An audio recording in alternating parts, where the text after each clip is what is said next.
Aujourd'hui, j'étais à l'immigration. Ouais, j'étais à l'immigration aujourd'hui, en fait.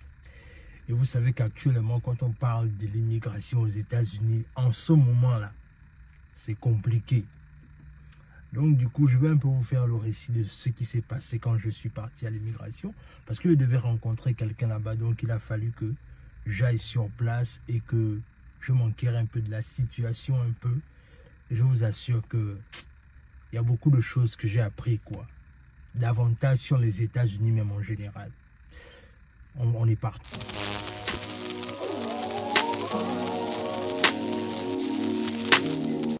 Salut, moi c'est Warren et bienvenue dans ma chaîne Vestige. Ici, on parle de développement personnel, on parle d'entrepreneuriat, on parle d'immigration aux États-Unis et au Canada.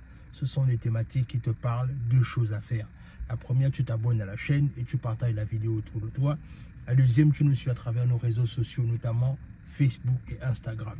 Comme je disais, aujourd'hui, je vais vous parler un peu. Je suis parti à l'immigration parce que je devais rencontrer quelqu'un là-bas et ça m'a permis également de voir un peu, d'assister aux sessions, un peu comment se passe un peu tout ce qui concerne lorsqu'il y a des cas là où on doit écouter les gens qui doivent passer devant le juge.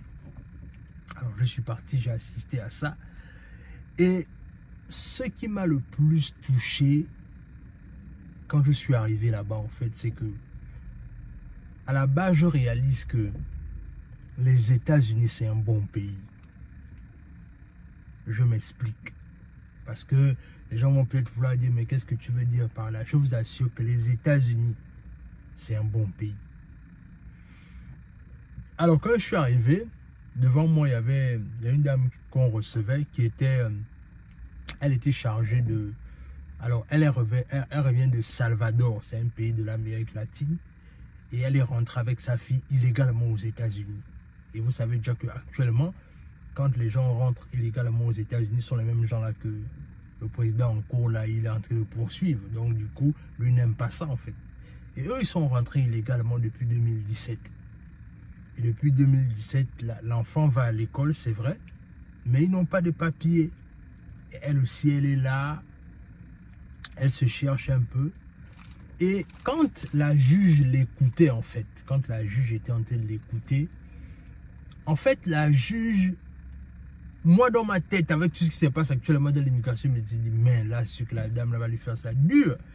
Mais en fait, la juge l'écoutait dans le sens là où la juge avait tellement la main sur le cœur que c'est la juge même qui lui proposait des solutions pour pouvoir avoir un statut légal aux États-Unis. Est-ce que vous vous rendez compte de ça? C'est-à-dire que on était au niveau là où c'est même déjà la juge qui est en train de lui dire que non, tu peux faire ceci, tu peux... Alors que normalement, ça, c'est pas le travail d'un juge. Le juge, lui, il écoute ton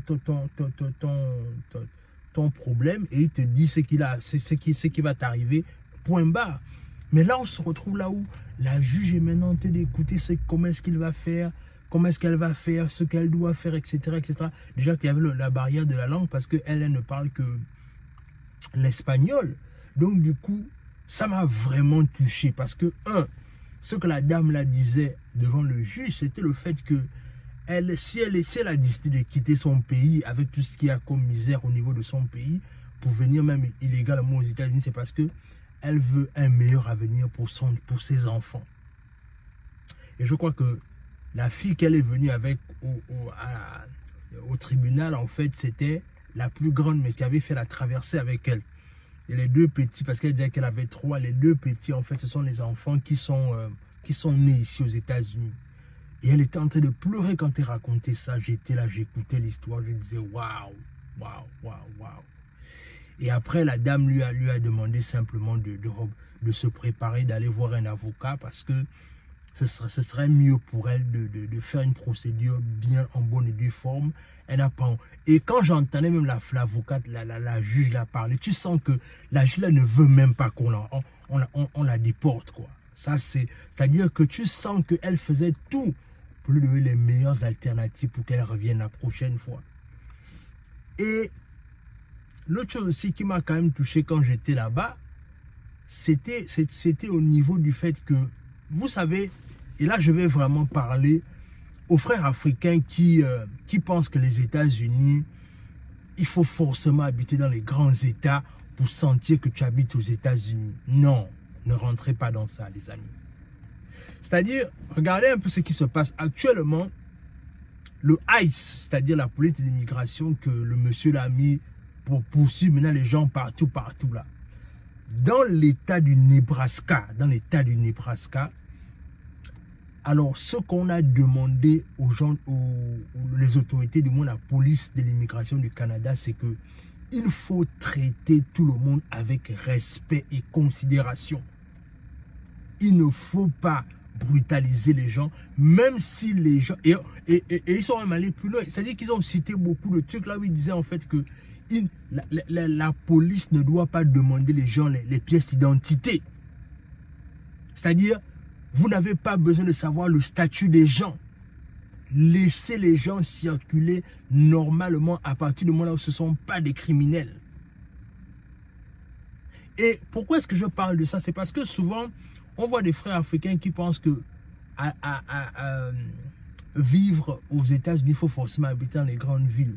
Mais alors qu'en vérité, vous réalisez maintenant que c'est là où moi aussi je réalise qu'en fait, en vérité, habiter dans des petites villes, dans les villes, on va dire, reculées, ça t'épargne de beaucoup de choses. Par exemple, imagine-toi quelqu'un, par exemple, qui n'a pas les papiers, mais qui disait que, bon, moi, je vais habiter, par exemple, à Los Angeles, en Californie. Mais aujourd'hui, là, ce sont des gens qui ont même peur de sortir, parce que les gens, là, sont partout, en fait. Donc, c'est pour dire quoi? C'est pour dire qu'en vérité, les petites villes sont les villes là où, en fait, il fait bon vivre en termes de sécurité, mais également en termes de droits de l'homme. Parce qu'en vérité, il faut le dire, les États-Unis, c'est un pays continent.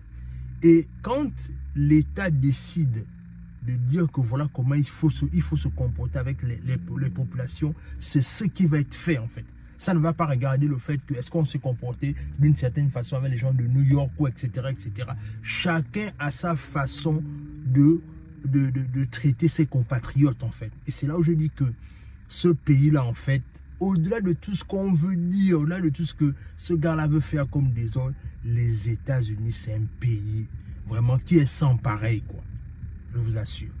Les États-Unis c'est un bon pays. C'est-à-dire que les gars, quand ils ont travaillé leur pays, man, ils ont vraiment fait les choses de telle sorte que les droits sont respectés. Même si le gars là est tenté de faire tout ce qu'il est tenté de faire là, mais à la fin de la journée, j'ai vu comment est-ce qu'on donne aux gens le fait que même si tu n'as pas les documents, au moins tu as des droits. J'ai vu ça aujourd'hui, quoi. Donc je voulais vraiment partager ça avec vous, que les frères là qui veulent forcément habiter aux États-Unis à cause des grands noms là, pour dire au pays que j'habite à Los Angeles, mon frère, faut arrêter ça. Faut revenir dans les petites villes, parce que c'est dans les petites villes là où tu peux rapidement te faire une place, et c'est également dans les petites villes que tu peux rapidement te réaliser en fait. Donc dis-moi ce que cette vidéo t'inspire dans les commentaires. Abonne-toi, partage la vidéo autour de toi, et sur ce, on se dit à la prochaine.